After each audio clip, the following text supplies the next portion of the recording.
All right. Hey, everybody. Welcome to Highly Unlikely with Josh and Jenaye. I'm Josh. I'm Jenaye. And today we're talking about functioning as a family team. That's right. We love being a family team. We do. We have figured out in every season how to be a family team.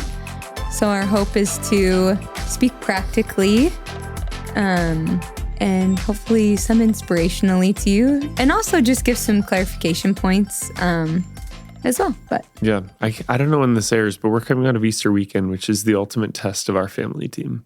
Yeah, we did talk about that. I was like, what a day to record this podcast when we probably had one of our two most just demanding weeks as a family, and which is good. Those are tests of your family unit, and how do you function, and how do you communicate, and how do you plan, and how do you recover, go with the flow. Yeah, and prioritize rest and Sabbath, and yeah.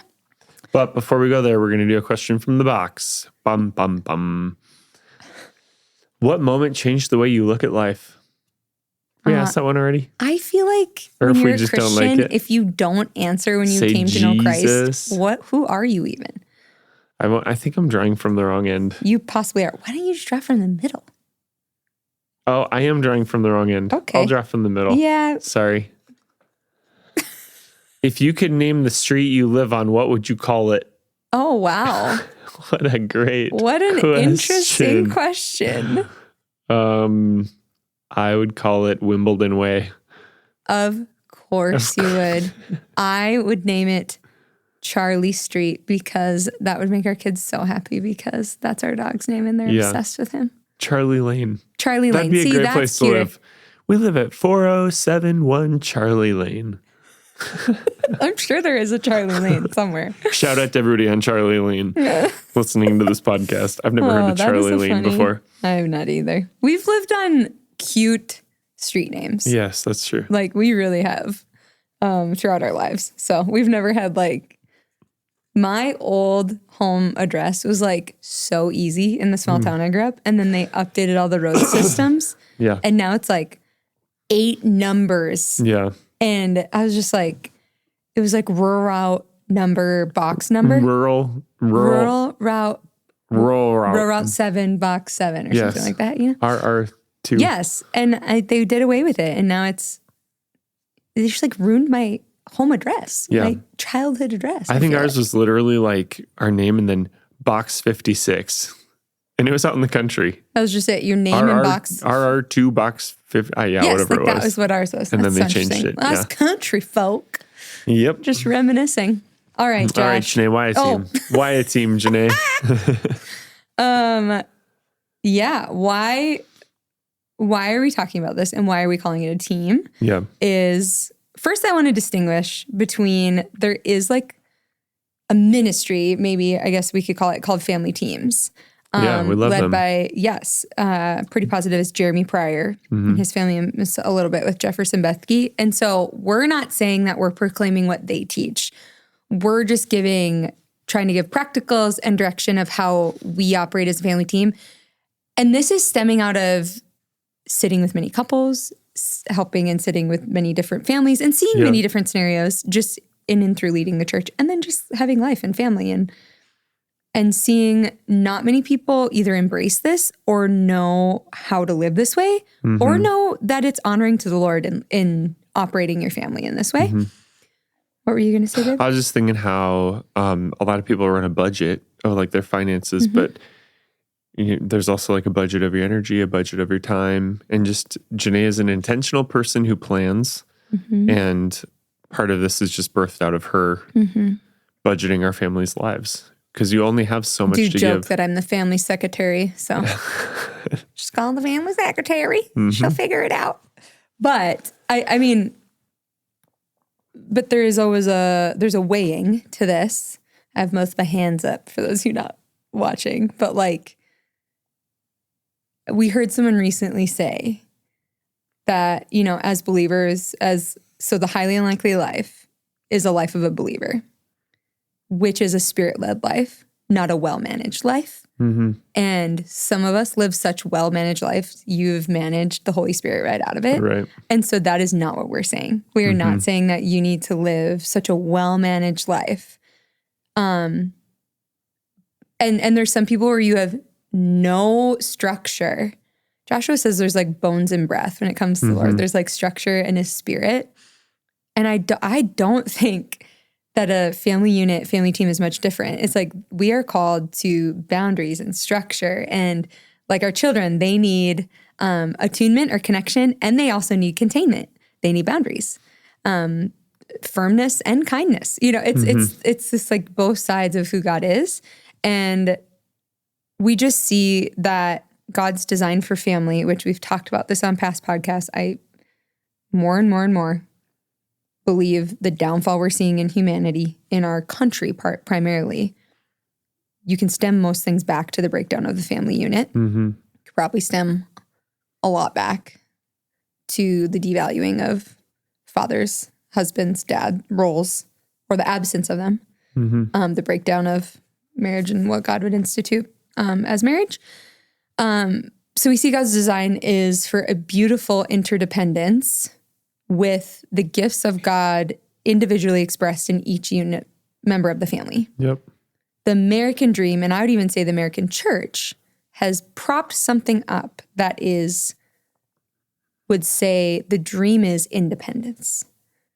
And we're seeing the downfall of that.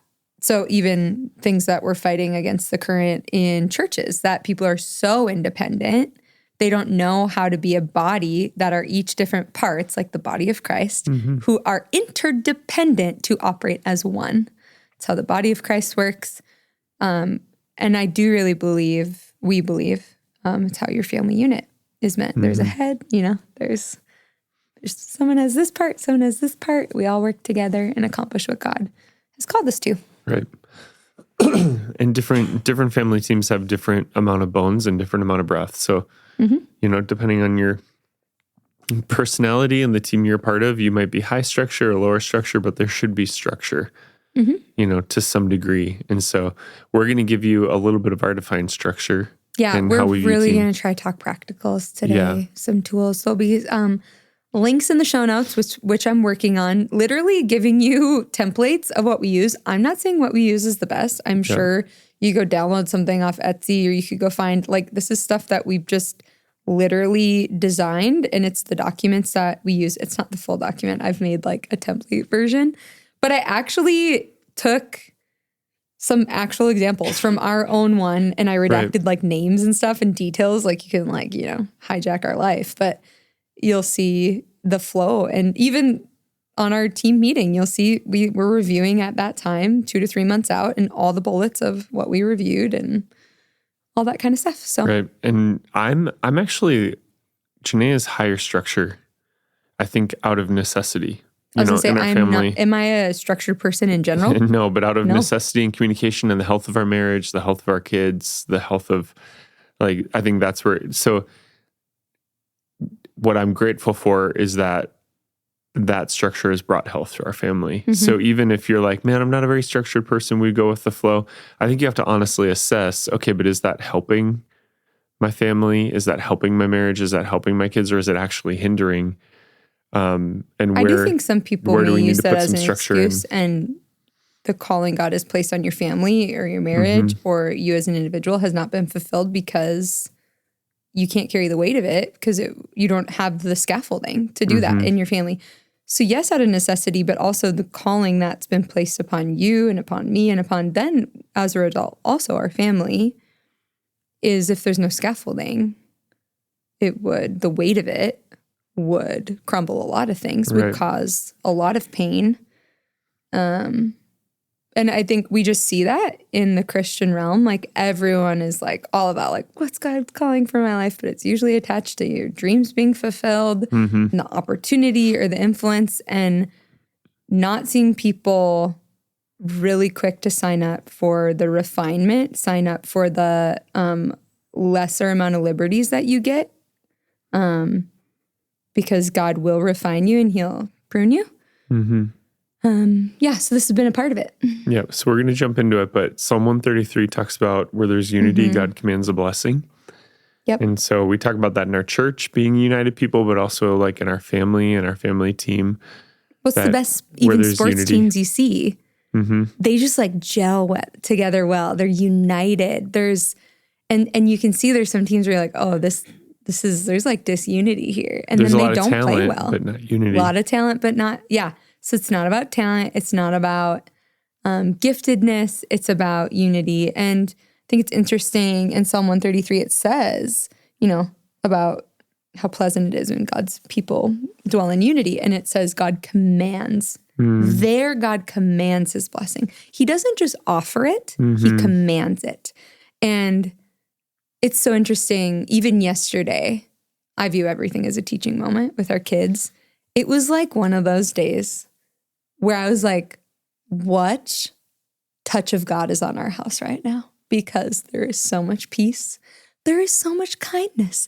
There is so much consideration. It was like fruit of the Spirit times 10 in all of our kids at the same time, which, usually one of them ain't operating much in the fruit of the Spirit. It could be one of us, And I paused and I said, guys, do you feel like in your heart right now, because of like just how you're interacting, how we're doing this together, do you like feel the peace and the joy that God has brought to you guys conducting yourselves like Jesus? It was this beautiful moment, which I think it really was, they were unified. Like they were acting in unity, and out of unity is respect, is consideration, is a selflessness.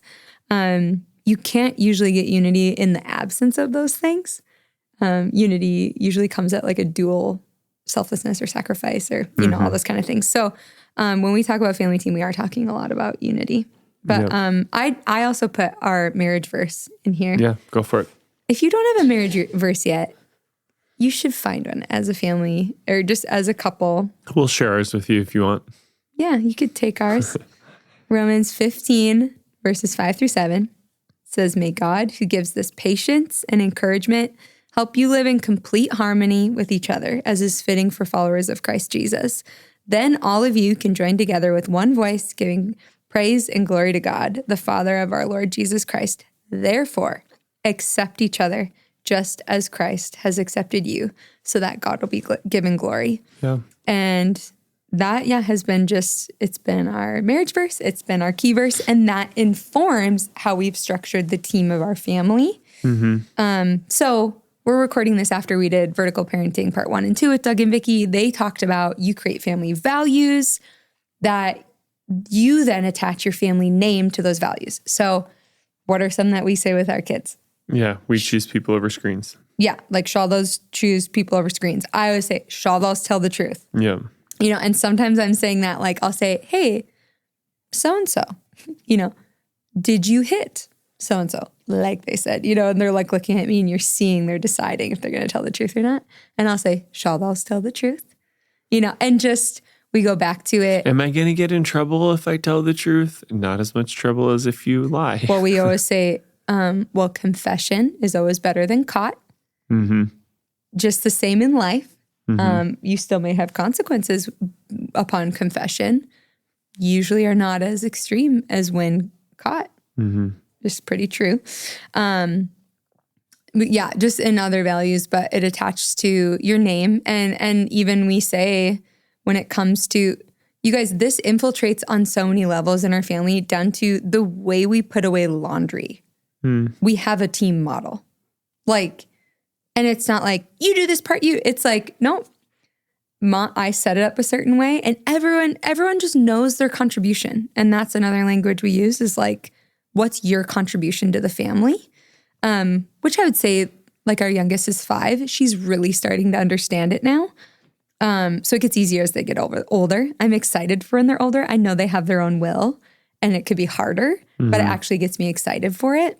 So I do think also that sometimes I see families not know how to operate as a family team together. And so they usurp youth sports in to build a team dynamic, and the beauty that comes and the resiliency and the team mentality that comes from being in sports, which is a beautiful thing, in their kids in lieu of them actually leading their families as a family team.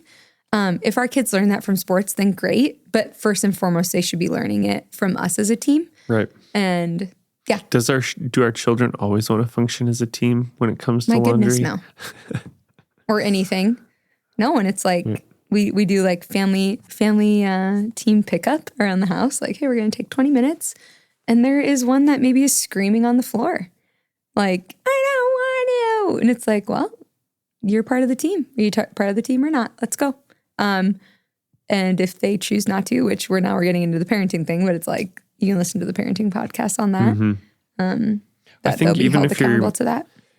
People that are listening to that, maybe you're not married or you don't have a family, even like Romans 15, what we just read, it's like prepare yourself in your spirit because God gives you patience and comfort, helps you live in complete harmony. It says it with each other, and that's with other people, but also there can be a double-mindedness within one person, and it's learning to live in harmony with Christ even before you're married or even before you have a family, and accept each other just as Christ has accepted you. And there's an acceptance of my old life is gone, my new life has come, and learning to live in peace and harmony, even within yourself, and you'll be a better spouse. You'll be a better parent. Like, so it's not just applied to parenting or to marriage, but it's also in your individual self, have that kind of harmony. So practically, what does this look like? Yeah. Well, even though, we say family team, the biblical design is like Josh, dad, husband. He's the captain of the team. He's the captain. God is the coach. Like he's the owner and the coach and all the things of the team, right? But he is placed, dad is our captain, and that is our leader of our home spiritually. And we were just talking with someone, a meeting right before this, a couple we were meeting with, and Josh made a good point where he was like, which I think is how we operate as a team, where we submit to one another out of reverence for Christ, which is out of Ephesians 5. I think it's Ephesians 5:21. How we submit to one another out of reverence for Christ, yes, is in our love, but also in submitting to one another in our giftedness too, where you are a secure man who is the leader of our home, who also acknowledges like, hey, Jenaye, like this is the part that you foster really well and that you really kind of lead in our home. I guess, is that the right wording? I think that, the world will say jokingly, well, he might be the head, but she's the neck that turns the head, But I've always loved to think about it like, you're okay me giving this analogy of the heart and the head, right? Yeah. Which is like Jenaye is the heart. Like she has a tab on what's going on in our house more than I do. And it's often her that's informing the head, like, hey, you need to talk to this kid, or this kid needs a date, or we had this breakdown today, or are you paying attention to what's going on? And that's where I'm grateful for Jenaye being often much more attuned. Like I'm a very nurturing dad, I think in many ways, but I'm not as attuned on behavior and this is where this is headed and we got to curb this or curb that. And so it's not just like, we were just having a conversation with somebody about like, what does it look like for a man to lead in the home? And it's like, it's not like domination and control and what I say goes and I don't need anybody else's input. It's not this like CEO that answers to no one mentality. It's like I have a spiritual responsibility, but that often is informed by what my wife is seeing in our home, and how she's communicating to me. So part of it is me being open to what Jenaye is perceiving, and then trying to be intentional about stepping in and leading or helping or giving guidance. It's so interesting that husbands are instructed to love their wives as Christ loved the church. Well, how does Christ love the church? Laid himself down. Yeah. And then what did he do with the church? Entrusted the entire message that the salvation of humans depends upon to the church. Entrusted, empowered. And so I just don't, and you can go on the internet and find whatever verses in biblical narrative you want of this is biblical manhood, that I would say is a stretch to say that's how Christ treats the church. Or Christ, strengthened, empowered. Like it's very interesting how we're not people have taken it. Yeah, no. And I mean, just to be clear, like it's the issue people have is the ego of the man, but we don't follow the ego of Christ. We follow the humility of Christ. We follow the self-sacrificing nature of Christ. Was he strong? Was he capable? Like, did he take on the cross and pain? Yes. But it was ultimately the humility and the love and the genuineness. Sacrifice. And the sacrifice of Christ that compels us to him, right? Right. Well, I think it's so interesting that, when he comes, and it's going to be in immense, overwhelming power, strength. I mean, it's the second coming. Like, it's there. It's like, it's coming. It was, which we almost the meek shall inherit the earth. Exactly. We were just talking about back in biblical times that we learned that if a king rode in on a donkey, it meant peace. But if he rode in on a horse, it meant war. And it's so interesting that Jesus entered, Palm Sunday, entered Jerusalem on a donkey. But when he returns, Revelation says he'll be riding white a white horse. And it just gives me chills. You're blood. like, yeah. Wow. Okay. So we weren't going to cover all that, but we did. No, but there's this whole cultural moment of men trying to figure out who they're supposed to be and people calling men to a type of biblical masculinity that is not biblical, that is very domineering. And I just think we need to be warned about that. It's true discernment. What is right and what is almost right. And I just think you should read Matthew, Mark, Luke, and John, and whatever that calling is, it should line up with Christ and who he was and how he lived. So. Right. But at the end of the day, there is more biblical mandate upon the man of the home and how you lead your team. Even Josh and I, we lead the men's and women's, ministry of the church, and we've talked about different things with the men's groups versus the women's groups, and we just got in a discussion recently, and I said, based off these men's groups, you might actually need to require that before they lead another men's group that they go through, if they're married, this type of a marriage course or something like that. And Josh goes, well, why didn't we require that for the women's groups? I said, because they're not going to be held accountable before the Lord. Yeah, the mandate is different. The biblical mandate is very different. So it wouldn't be right for me to be like, women, you should be leading them in this, right? So we just had some really good discussion about that, even in how you lead the men's and women's ministries of your church. You have to be informed by that. I think sometimes guys lead and they don't bring their wife along, either because they don't want her feedback or they don't think that she'll listen to them. And so they just, or they just don't know how. So they just make the decision. And that's why we keep emphasizing, like, no, it's a team. Like, there's separate functions and how the team works. But we've decided to go on the journey together and be very transparent. I just think more and more in our lives, the amount of stuff that is transparent between us or that we share the load and information and communication on, it's just so countercultural. In a lot of ways, that we've come to the same convictions together and we live them out together. Right. Yeah. So our heart's desire is to definitely see more marriages operate as a team. So practically how we do this, let's get into the practicals.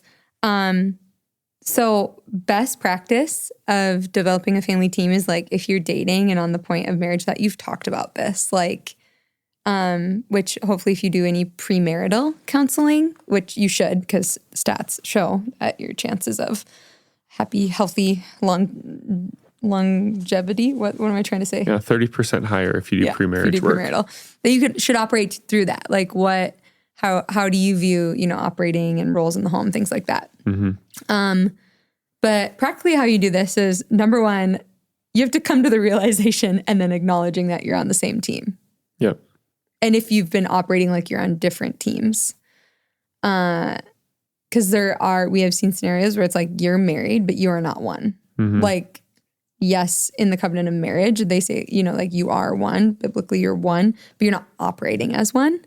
You still obviously are individuals, but that's where the American culture has just way too much gotten into marriage that, like, it's like, oh, it's my phone, it's my bank account. Bull crap it is.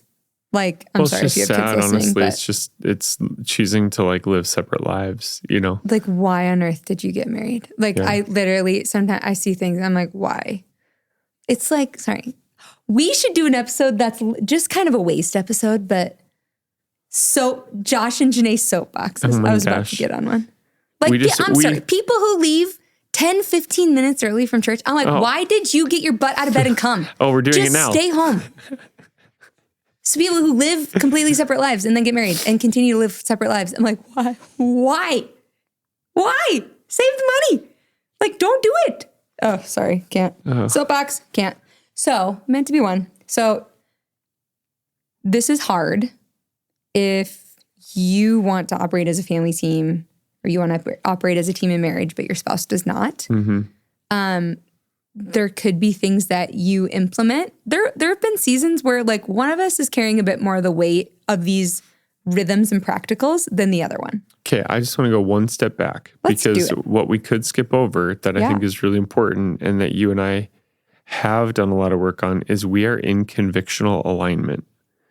And so when it comes to our money, we know what we believe about debt. We know what we believe about our spending. Have we just known and like the Spirit just aligns us and it just happens? Well, no, there's been a ton of conversation. There's been some throwdown conversations. Yeah, about what are we going to, and we've gotten advice from the outside and it's just been like, okay, we're in alignment on this. We're in alignment on the type of parenting and the type of parents we want to be. Do we always execute it perfectly? No, but we know how we want to do conflict, you know?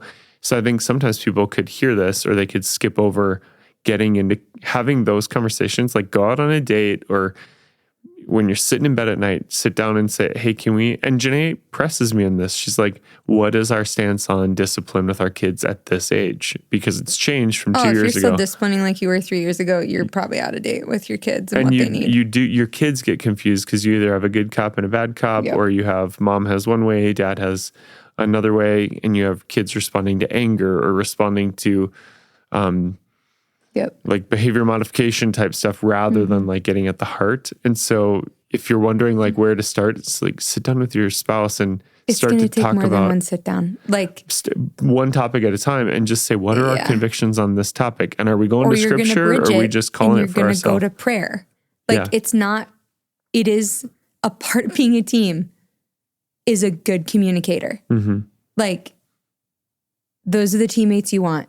Yeah. Communicating on the court. I mean, just to challenge the men listening, if you were leading your company or leading in your area of work, you would sit down and make sure the culture was tight. Everybody's going in the same direction. They were selling the thing the way that you want them to sell it, that, you know, and you would do meetings about it and all this stuff. And it's like, give that same attention to what is our house going to look like? Or what do we believe about this thing or that thing?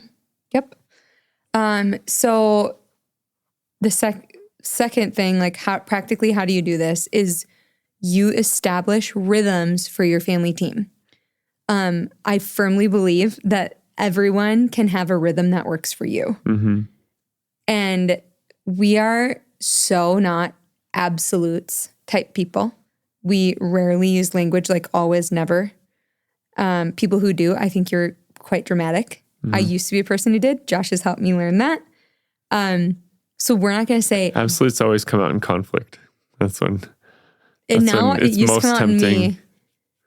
Yeah, and now I can tell Josh has helped me get there because I don't do it.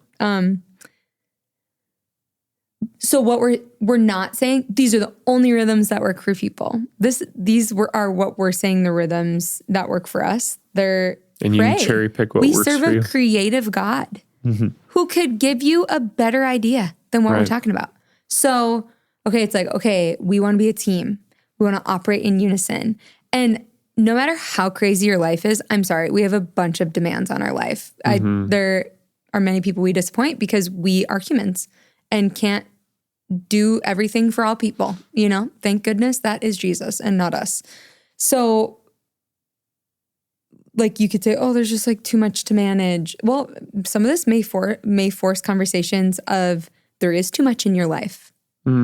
It's not godly. And you have skirted a command of God of even something like Sabbath because you're so busy. And we've seen so many people be like, we're praying for God's direction or God's blessing. We need his provision. And yet you forsake his word and his commands pretty blatantly. in the name of American busy. And so this process, I remember Josh was on like 4 boards and I said, this is unsustainable. And you were younger, but young.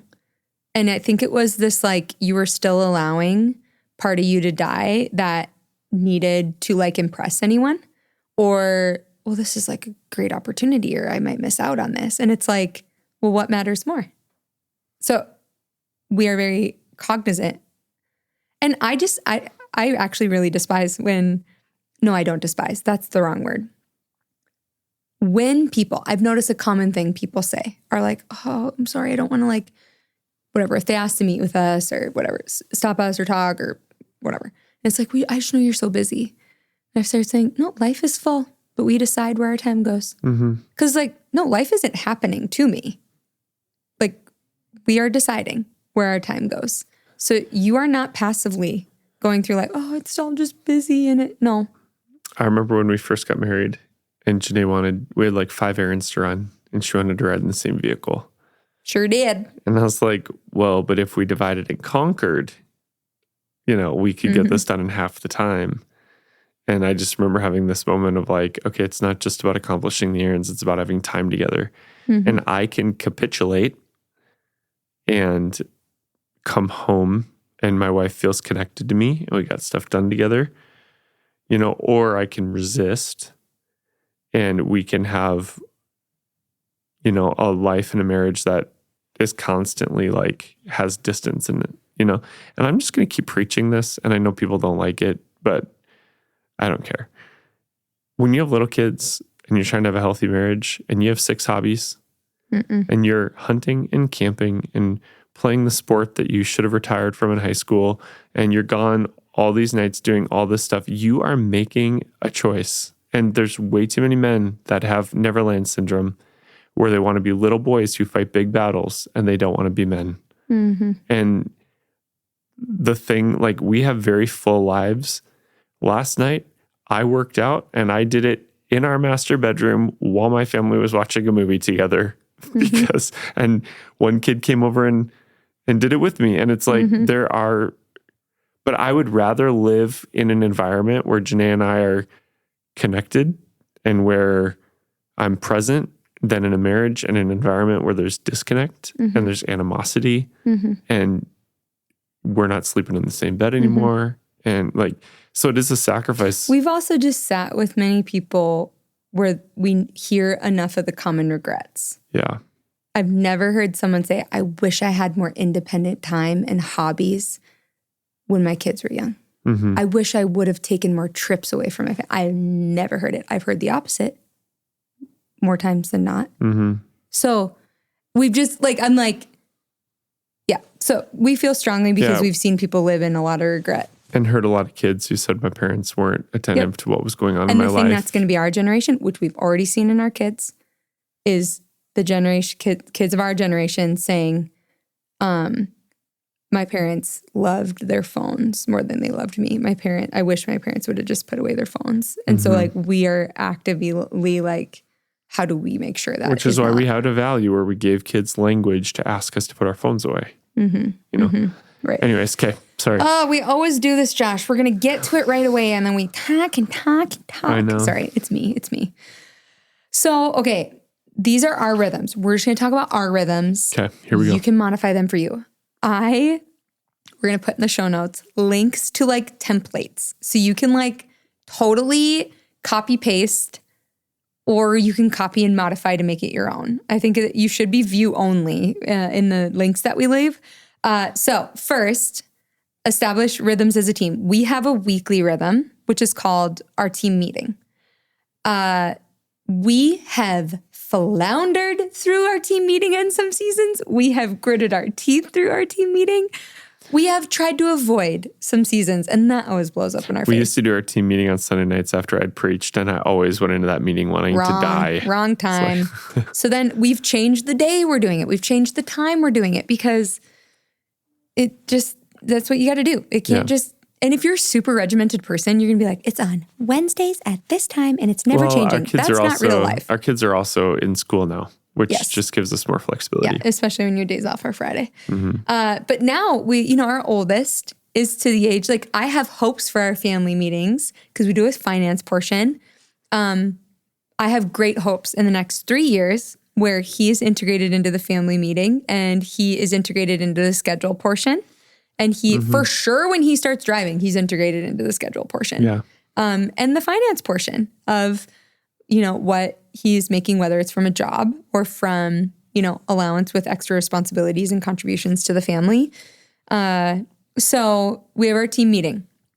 We have an actual Shawl team meeting document. And we have a template that we're given. So in our team meeting document, for us, the first thing in our team meeting document is a link to our weekly snapshot document, which right now our weekly snapshot goes out into July and it is April.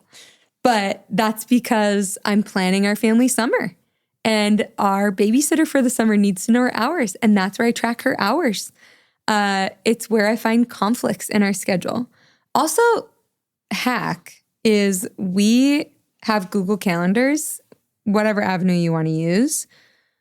I was a paper girl for many years. Paper calendar, I resisted it like it was a virus. Like, I don't want that. I don't want to touch it.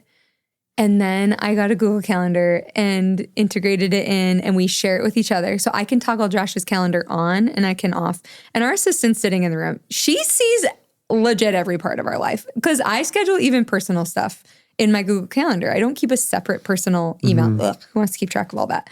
But so it's like she knows the 5 appointments and what they are. And I always joke, the only thing you haven't been given is our bank account information. So you can't steal that.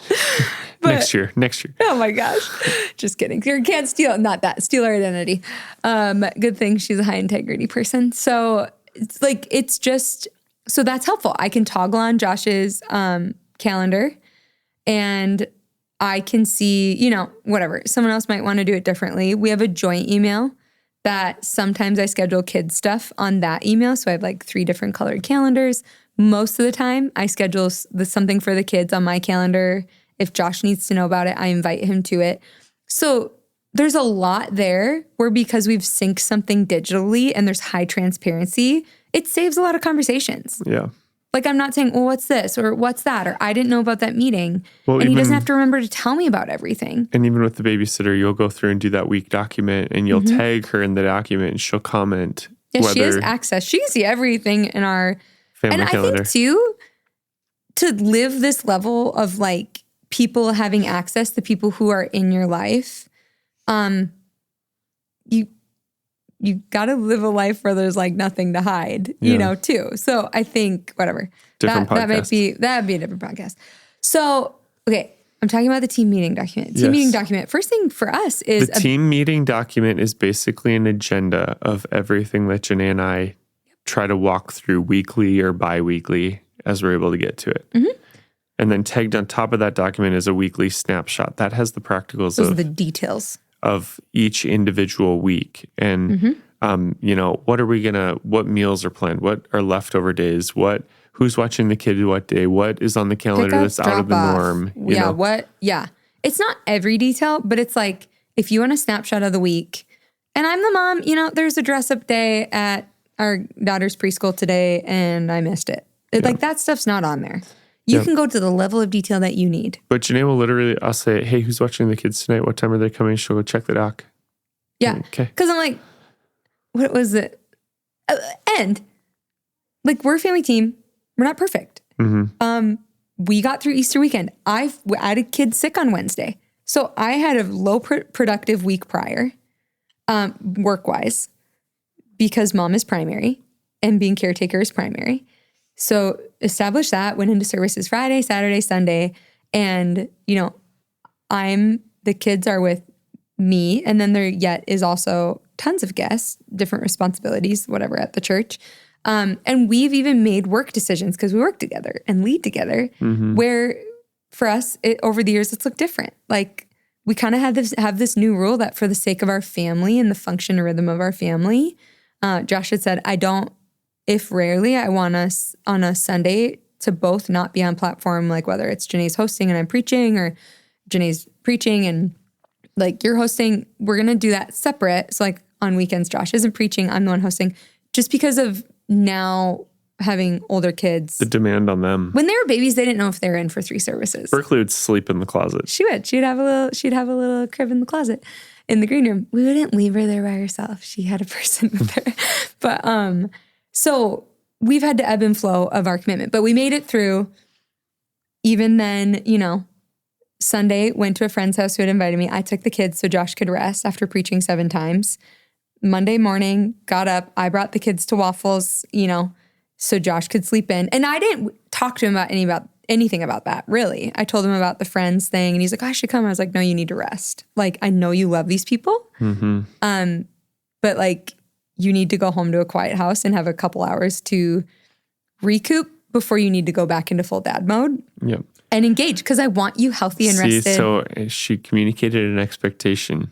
You're going to stay home. You're going to rest because you're going to need to re-engage Sunday night. And I knew in my mind, I was like, okay, I'm going to sleep. Like, you're not going to be sluggish and groggy when we get home. And I'm trying to give you bandwidth. If I choose to lay here and watch TV rather than take a nap, that's on me. And I have to be up for game day tonight, you know? Yep. So that's what I mean by team. And then there's seasons, like my unique season, when it's busy season for me. Josh sacrifices in the same way because we're a team. For like 2 months. I'm just kidding. Sometimes Josh says things and I need to stop giving face reactions because he only does it to see my reaction. It is about the 3rd week around unique where I'm like, okay, when is Jenaye part-time again? Just think about the people who come to know Jesus, babe. Just think about the people. I know. Okay, wow, we got to get through this, babe. Okay. Do you want to talk through the team? I am. Okay. You said, which they'll see if they click on it. There's a link to the weekly snapshot. Then there's a savings tracker. This is for us. For us, it has all the months, like a yearly screenshot of the months of this year.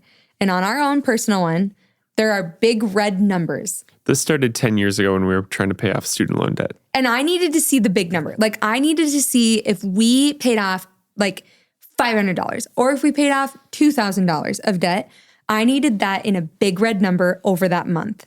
Because Jenaye is a spender and she needed to see the reward for being disciplined. I just needed to know we were making progress because you see it in little snippets. Yeah, or you're really trying to go after something big and you're like, I need to see that we're moving the ball. Yes, and then it actually now is data where we see where is our seasons where maybe our like expenses are higher, where we aren't able to save as much. And we're usually always have some goal financially as a family, savings goal, a generosity goal. So for us, just financial stewardship is huge. So that's how we track. I'm a visual person, track. So that, was debt payoff for a while. Now it's like our savings. But from our savings is then where we are really enabled to have Holy Spirit prompt us for generosity and different things. Then we go into the, date of the meeting, individual meeting, which is schedule. So like this was what was on our last one, which you'll see on the template. Activities for summer to discuss. So we were talking, what camps are we doing? What are we not doing? When are we taking vacation? What projects need taken care of in the summer? And just allowing space to talk through. And then we do these next 2 segments for us are like 30,000 foot view. We're just putting these bullets out there so we don't miss them. So like what's coming up in the next 2 to 4 weeks? And then we're going through the calendar and just bullet pointing with dates, all the out of the ordinary things. So literally I left that are happening. Our bullet points. You will see what we had in March and April that we reviewed for 2 to 4 weeks out. And then 1 to 3 months out into May, we were reviewing some of the things won't make sense to you guys because I just changed what it was because it was maybe too much personal detail that I was comfortable with. Right. And then we go into like a next 4-week detailed review. Like we try to get like where maybe are there conflicts, where are things that maybe are creeping up on us, which usually is done in our other document, which is the weekly snapshot that has color-coded columns. Right. So after we've covered the next 2 to 4 weeks, and that shows up on not only this Team Shaldal document, but also on our weekly schedule. We translate it over into what does the exact week look like. Then we give a snapshot of what's coming up in the next like 30 to 90 days. Yep. Is there any travel? Are there any big events coming up? What days don't the kids have school? So higher level. And then we go into financial. We use every dollar. It's a Dave Ramsey resource. You can use whatever you want, but you should have a written down budget with categories. Budgets are not to fun suck from your life. They are like the bumpers at the bowling alley. They just help you stay on the lane, but bowl away. Keep it in the lane. Do as many rounds of bowling as you want, Yep. So we use Ramsey because we love the 7 baby steps. Yep. Like we've followed that journey. We're not diehard Dave Ramsey. We do now, after we paid off debt, we do carry credit cards. And we went to Disney as a family last year. It was like I said, when our oldest turns 10, that's when we would have saved enough, be okay to go. And I had saved our Marriott card points, and then we combined them from our 2 accounts. And we paid for 6 days or something to stay on a Marriott hotel on the Disney grounds with all points. So for us. But every one of our credit cards, the balance is paid down to 0 twice a month, if not every week. Yep. We do not really carry a balance. But even every other week. Because we do not believe that you need to live above your means. And we're never going to pay a credit card interest. Heck to the no. Credit card. So. No.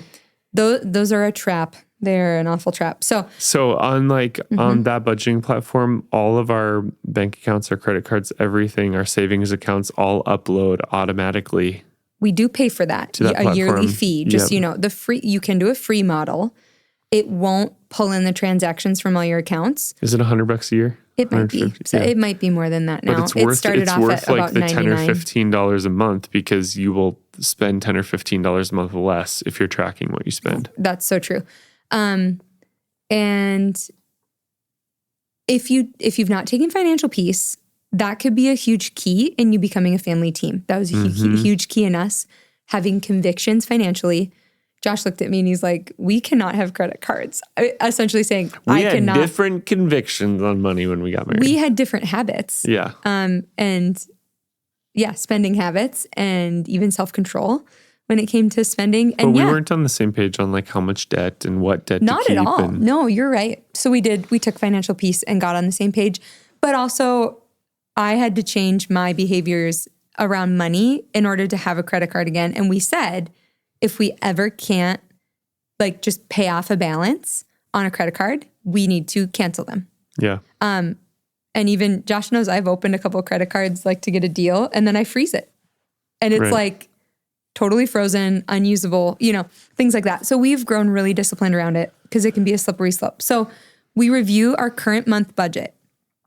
So most people set a budget and then they never look at it until the end of the month. We're like, I was over. It's like, well, yeah, you weren't checking in. Hey, we're at 60% of our grocery budget. So you'll see in our weekly snapshot, if you look, the columns are far left column.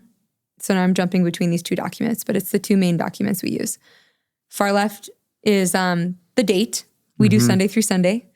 And then it's babysitting hours or pick up drop off details. So it's kind of who's doing this with the kids? Who's watching them?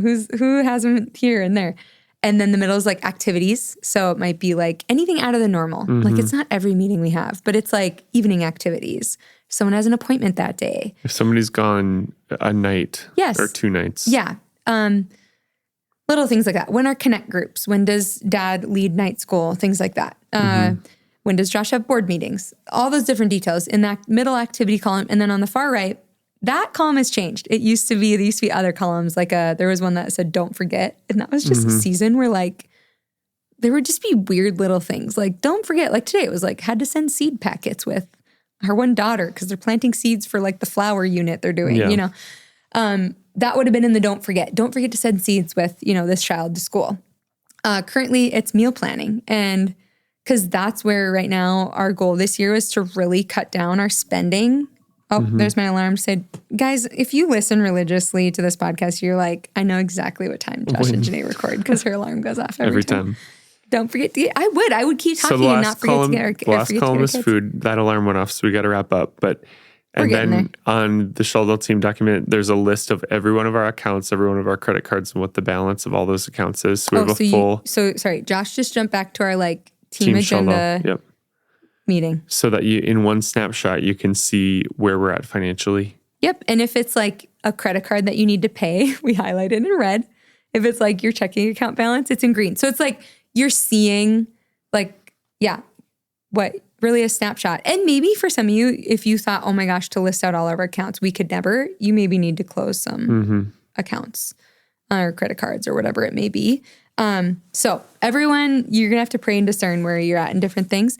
We do like payday planning. We list out, hey, these are the next paydays. Like, you know, we were planning like, I have a theory on, you know, for taxes that we should always pay in rather than owe because the government just held on to our money and interest free all year and they don't pay us any extra. So I'd rather know that we had gotten our money and had to pay in a little bit. So we, you know, had some, this last month, we're like, okay, we're going to pay in taxes in April.